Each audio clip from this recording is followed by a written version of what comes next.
La bombe atomique aurait été inventée dans les années 40. En 1945, les États-Unis auraient lâché une bombe atomique sur Hiroshima. En fait, il ne s'agissait pas d'une bombe atomique, mais de milliers de bombes incendiaires. Les spécialistes trouveront certainement quelques erreurs parmi les arguments qui sont développés, mais il y a suffisamment d'incohérences, de trucages flagrants et d'impossibilités pour comprendre que la bombe atomique n'existe pas.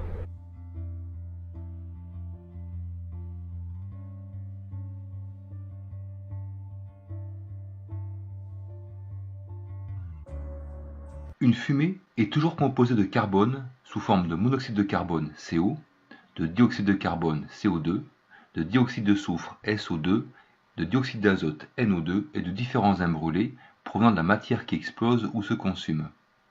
Or, dans la matière fissile de leur soi-disant bombe atomique, il n'y a pas un seul atome de carbone, ni de soufre, ni d'azote. Pas un. Il n'y a que des atomes d'uranium ou de plutonium qui se divisent en deux pour former des atomes plus petits et plus légers. C'est pour ça qu'une réaction nucléaire ne produit jamais de fumée. D'ailleurs, la réaction de fission avec de l'uranium dans les centrales nucléaires ne produit aucune fumée, alors que c'est exactement la même réaction, en plus lent, que dans une bombe atomique. La fumée qui s'échappe de ces cheminées ne vient pas de la fission de l'uranium, c'est la fumée de condensation provenant du circuit d'eau faisant tourner des générateurs électriques. Ce n'est que de la vapeur d'eau, sans aucun rayonnement radioactif, sans aucun atome d'uranium. L'uranium ne peut pas s'enflammer, sauf s'il est sous forme métallique et sous forme de poudre très fine. C'est un système qui est utilisé pour des munitions modernes, destinées à perforer le métal des blindages. Or, dans une bombe atomique, l'uranium n'est pas du tout sous forme de poudre fine, au contraire, puisque la masse d'uranium doit être la plus compacte possible. Donc d'où pourrait provenir cette énorme quantité de fumée? Selon certains, cette fumée proviendrait de l'azote de l'atmosphère qui a été transformé en carbone 14.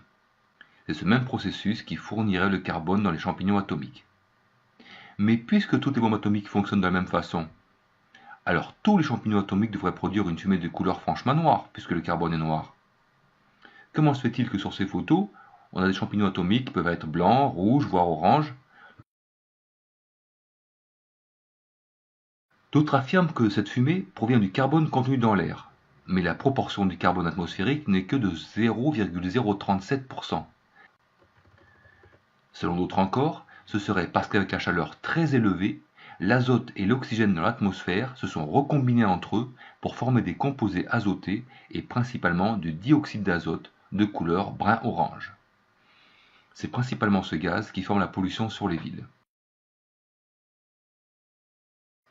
Donc si la fumée d'une explosion atomique provenait de la réaction de l'azote de l'atmosphère avec l'oxygène, alors toutes les explosions atomiques devraient montrer un champignon de couleur brun orangé. Or, plusieurs champignons atomiques ont une couleur franchement noire. La fumée ne provient donc pas de la recombinaison de l'azote atmosphérique avec l'oxygène de l'air. Donc encore une fois, d'où vient toute cette fumée? Elle ne pourrait pas provenir de la végétation au sol qui aurait brûlé et aurait été aspirée avec la chaleur vers le ciel. La majorité des essais d'explosion soi-disant atomiques ont eu lieu dans un désert où il n'y a que des cactus et aucune végétation. La fumée ne pourrait pas non plus provenir de la poussière du sol qui a été soulevée, puisqu'avec la puissance du souffle, cette poussière devait être poussée sur les côtés à des centaines de mètres avant d'être aspirée vers le haut et de monter à la verticale. Or on ne voit jamais ceci. On voit immédiatement après l'explosion apparaître une énorme masse de fumée compacte qui s'élève dans l'atmosphère. De plus, on voit bien que le champignon n'est pas constitué de poussière, il s'agit bien d'une épaisse fumée provenant d'une réaction chimique contenant du carbone. De plus, lors d'une explosion, la poussière, qui est quand même assez lourde, retombe rapidement au sol. Jamais elle ne monte à plusieurs kilomètres d'altitude, sauf dans le cas des volcans. Mais un volcan est des milliers de fois plus puissant qu'une bombe atomique. Et de plus, un volcan envoie de la matière brûlante dans l'atmosphère pendant des journées, voire pendant des mois. Une explosion atomique ne durerait qu'une fraction de seconde.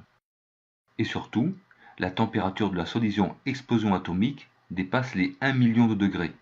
Donc toute la poussière devait être immédiatement vaporisée. Le champignon atomique d'Hiroshima serait monté à une altitude de 17 km. Si on considère qu'il mesurait 100 mètres de diamètre, certainement beaucoup plus, cela fait un volume de plus de 100 millions de mètres cubes. la fumée pesant environ 3 kg par mètre cube, il faut savoir que l'air autour de nous pèse 1 kg par mètre cube, cela correspondrait à une masse de 400 millions de kilos, 400 000 tonnes, ce qui correspondrait à un cratère de 300 mètres de large sur 2 mètres de profondeur. Or, les photos du point zéro d'Hiroshima ne montrent aucun cratère. Une réaction de fission atomique produit une lumière bleue caractéristique. Donc, lors d'une explosion atomique, on devrait aussi voir un intense flash bleu. Pour terminer, il faut savoir que moins de 2% de l'uranium présent dans la bombe atomique aurait subi la réaction en chaîne, soit environ 1 kg, soit le volume d'une grosse noix, parce que l'uranium est très lourd. Et donc un volume aussi petit pourrait produire les gigantesques explosions que l'on montre avec autant de fumée. Si une explosion atomique existait, il n'y aurait qu'un flash intense d'énergie pure, comme un soleil, mais en aucun cas cela formerait un champignon de fumée.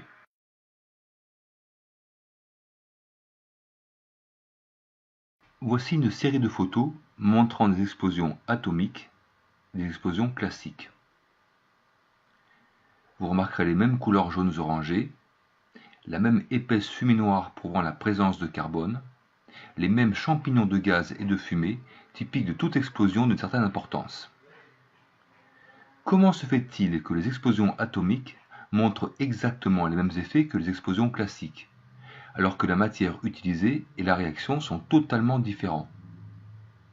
Une réaction atomique ne peut pas produire une boule de feu comme on le voit sur ces images, puisqu'il s'agit d'une réaction en chaîne où les atomes se divisent.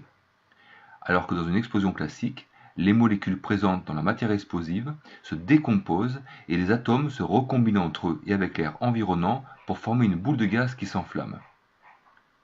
Ces photos montrent en fait que les soi-disant explosions atomiques sont typiquement des explosions avec des réactifs classiques, TNT ou explosifs à base de napalm. Wow. You okay, buddy? L'analyse des témoignages des premiers soi-disant tests atomiques prouve bien que ces explosions n'avaient rien d'atomique. Le 13 février 1960, la France a effectué un soi-disant essai nucléaire lors de l'opération Gerboise bleue en Algérie, encore française. Le test était dans le désert du Sahara, donc dans une zone où il n'y avait que du sable, pas un seul arbre. La bombe est installée sur une tour de 70 mètres de hauteur. Et un journaliste présent sur le site décrit ce qu'il voit. Écoutez bien. La boule de feu est immense. Elle vacille, on dirait qu'elle cherche son équilibre. Un pilier de fumée bouillonnante noire se dresse. On a l'impression d'un dépôt de pétrole qui brûle. Le journaliste dit bien, on a l'impression d'un dépôt de pétrole qui brûle. Comment est-ce que la fumée d'une explosion atomique pourrait avoir l'aspect d'un dépôt de pétrole qui brûle? Le militaire Roland Weil et 3 autres conscrits se rendent au point zéro 1 heure juste après l'explosion pour effectuer des prélèvements et planter le drapeau français au centre du cratère. Étonnant, l'essai Gerboise bleue était 4 fois plus puissant que la bombe atomique d'Hiroshima qui aurait tué immédiatement 70 000 personnes. Mais là, ces militaires vont 1 heure après l'explosion sur le point zéro sans ressentir aucune radioactivité. Ils auraient dû être au moins victimes de maux de tête, de nausées, de malaise, voire de brûlures. Pourtant, Roland Weil n'en parle pas et commande ceci.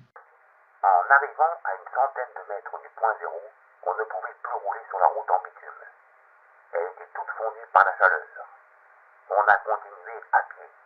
Une grande cuvette était formée.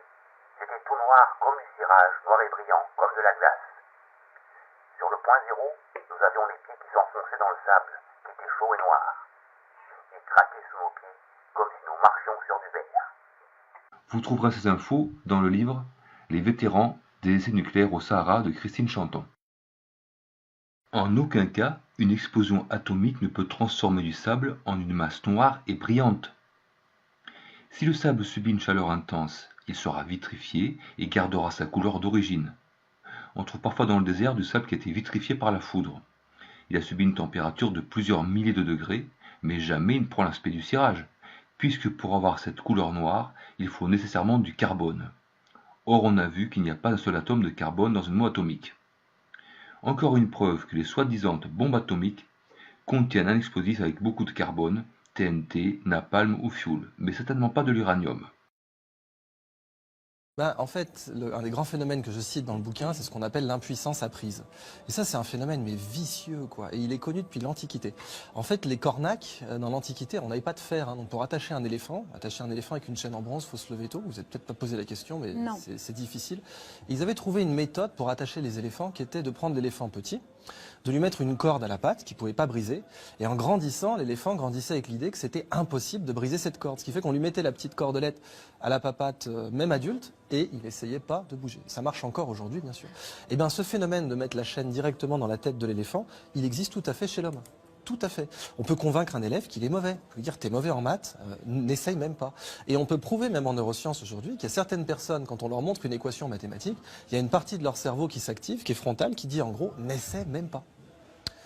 Et ça s'active, c'est pas chez moi.